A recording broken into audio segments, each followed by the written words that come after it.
नमस्कार दोस्तों, स्वागत है हमारे इस YouTube चैनल पे। कैसे हो? आशा करती है आप सभी लोग ठीक हो। वीडियो शुरू करने से पहले जल्दी से चैनल को सब्सक्राइब कर ले ताकि हमारी तरफ से आने वाली वीडियोस आपको जल्द से जल्द पहुंच सके।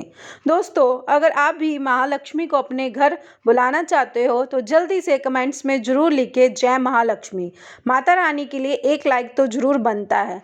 सूर्यास्त के समय भूल कर भी यह 5 काम नहीं करने चाहिए। सूर्यास्त के समय घर की यह किसी चीज़ देना नहीं तो आपको बाद में बहुत ही पछताना पड़ेगा। सूर्यास्त के बाद कुछ ऐसे काम हैं जिन्हें हमें कभी नहीं करने चाहिए।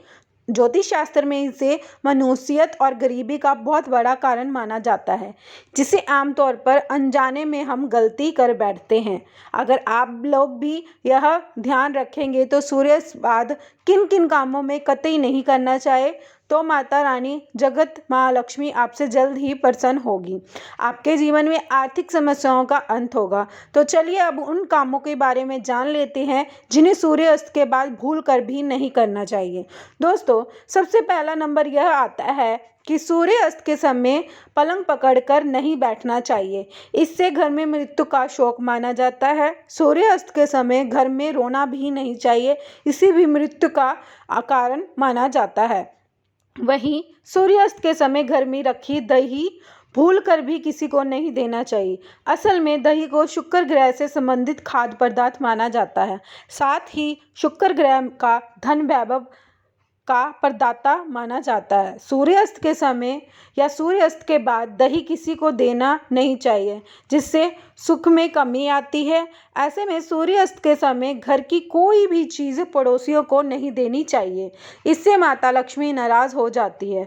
दूसरे नंबर की बात करें, जब सूर्य अस्त हो रहा हो तो उस दौरान भूल से भी ना सोएं और ना ही भोजन करना चाहिए।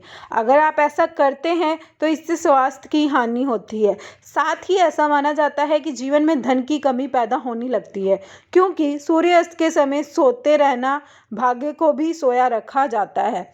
और वहीं सूर्यास्त को कर्ज लेने वाले और कर्ज देने वाले दोनों ही दुखी रहते हैं। इसलिए हमें सूर्यास्त के बाद यह काम नहीं करना चाहिए। तीसरे नंबर की बात करें, सूर्य डूबने के पश्चात अगर आपके घर में झाड़ू पोछा करने की आदत है तो यह आदत तुरंत हटा ले। कभी भी सूर्यास्त के बाद झाड़ू नहीं लगाना चाहिए, क्योंकि इससे धन वैभव का नुकसान होता है। ऐसा माना जाता है सूर्य डूबने के बाद ऐसा करने से माता लक्ष्मी हमेशा हमेशा के लिए चली जाती है और अपनी किस्मत पे ही आप रोते रह जाओगे। कई बार लोग सूर्यास्त के बाद नाखून या बाल कटवाना पसंद करते हैं, यह बहुत ही गलत है। ज्योतिष शास्त्रों में माना गया है कि शाम के टाइम में, सूर्यास्त के टाइम में नाखून और बाल कटवाना नहीं चाहिए। इससे जीवन में नकारात्मक प्रभाव पड़ते हैं और धन का अभाव भी अन्य समस्याओं का सामना करना पड़ता है। ज्योतिष शास्त्र में कहा गया है सूर्यास्त में पैर भी नहीं हिलाने चाहिए, यह बहुत अशुभ माना जाता है। तो नंबर 5 पे आता है, सूर्य डूबने के बाद तुलसी के पत्ती को नहीं छूना चाहिए और ना ही तुलसी के पौधे को जल अर्पित करना चाहिए। शास्त्रों के अनुसार सूरज डूबने के बाद पूजा पाठ करना चाहिए, वह घर में दिया बत्ती करना चाहिए। सूर्यास्त के समय अंधेरा रहता है तो वहाँ पे अस्थि रूपी भूत प्रेत आत्माओं का वास करने लगती है। ऐसा कभी भी ना करें। साथ ही सूर्यास्त के समय शारीरिक संबंध कभी भी नहीं बनाने चाहिए। माता लक्ष्मी ऐसे घरों में हमेशा घृणा है। दोस्तों, अगर आप किसी भी अकाल मृत्यु में जाते हो तो या सुबह शाम झगड़ते हो या फिर पैसे कमाने के बावजूद भी धन पर घर में आगमन नहीं होता है तो भूत प्रेत का आभास होता है। तो यह वीडियो आपके लिए ही है, हम अब तक जरूर देखेंगे। चलिए बता दें कि इन सब में क्या मुख्य कारण है। आपके घर में वास्तुशास्त्र के अनुसार घर में 1 या 2 से ज़्यादा चाकू छुरी नहीं रखनी चाहिए, इससे नकारात्मक बढ़ती है। और घर में आए दिन झगड़े रहते हैं तो एकदम चाकू छुरी नहीं देखना चाहिए, इससे दिन की भर बुराइयां आपके सामने करना पड़ता है। दोस्तों अगला कारण है घर में कांटेदार पौधे, जिससे नाग फणी का पौधा तो बड़ा ही अशुभ बताया गया है। इससे घर में अशांति फैली जाती है, परिवार टूटकर बिखर जाते हैं और भूत प्रेत आत्माओं का वास रहता है। आइए दिन पति पत्नी में झगड़े होने लगते हैं, क्योंकि कांटे प्यार का प्रतीक नहीं, नकारात्मक बढ़ाने वाला मुख्य कारण है। जिसे पौधे में पत्ते नहीं होते, सिर्फ कांटे ही होते हैं, उस पौधे को घर में नहीं लगाना चाहिए। जहाँ होता है नागफनी का पौधा, वह घर वीरान हो जाता है, क्योंकि यह पौधा दोस्तों आपने देखा होगा रेगिस्तान में ही होता है और आपने देख सकते हो रेगिस्तान में हमेशा वीरान पड़ा रहता है। तुलसी के पास भी कोई कांटेदार पौधे नहीं लगाने चाहिए।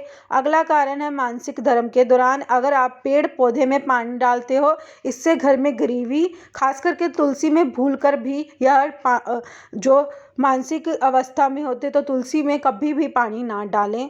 दूसरा नंबर, घर में टूटे फूटे ईंट या पत्थर पड़े ना हो या टूटी खाट पड़ी नहीं होनी चाहिए, क्योंकि यह अशुभ माना गया है। वास्तुशास्त्र के अनुसार इसमें झगड़े बढ़ते हैं और घर में पुराने टूटे हुए बर्तन, कांच को टूटे हुए बर्तन नहीं रखने चाहिए। टूटा हुआ आईना, बंद घड़ी भी हटा देनी चाहिए। यह छोटी छोटी बातें अगर आप ध्यान दोगे तो घर में कभी भी गरीबी नहीं आएगी। घर में मकड़ी के जाले बताते हैं कि माता लक्ष्मी का वास नहीं है, माता रानी आपसे नाराज हो चुकी है। जाले मुसीबत का आकर्षित बनाता है। अगर आपके घर में जाले हैं तो हटा दें। अगर मेहंदी का पेड़ भी लगा है तो तुरंत घर से बाहर लगा दें, तथा अमरूद का पेड़ भी घर के अंदर नहीं लगाना चाहिए।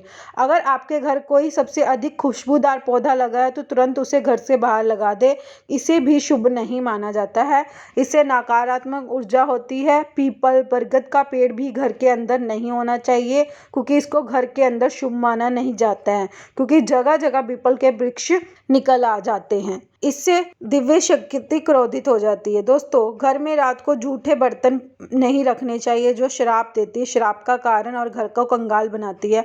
यहाँ तक अकाल मृत्यु का खतरा भी बढ़ जाता है।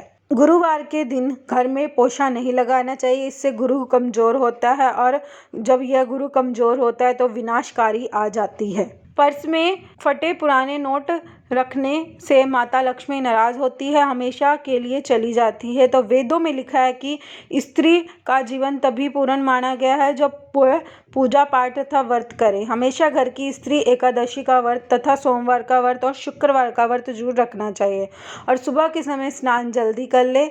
दोस्तों इससे पुण्य लाभ मिलता है, परिवार में कभी भी कष्ट नहीं आता। माता लक्ष्मी हमेशा दोनों हाथों से धन बरसाती है। परिवार में चाहे कितने संकट क्यों ना आ गए हों, गरीबी कभी भी नहीं आती। ऐसे घर में सदैव भगवान का वास होता है। तो दोस्तों आपको यह वीडियो कैसे लगा हमें कमेंट्स में ज़रूर बताइएगा। इस वीडियो को लाइक करें, अपने दोस्तों के साथ शेयर करें और हमारे चैनल को सब्सक्राइब करना ना भूलें।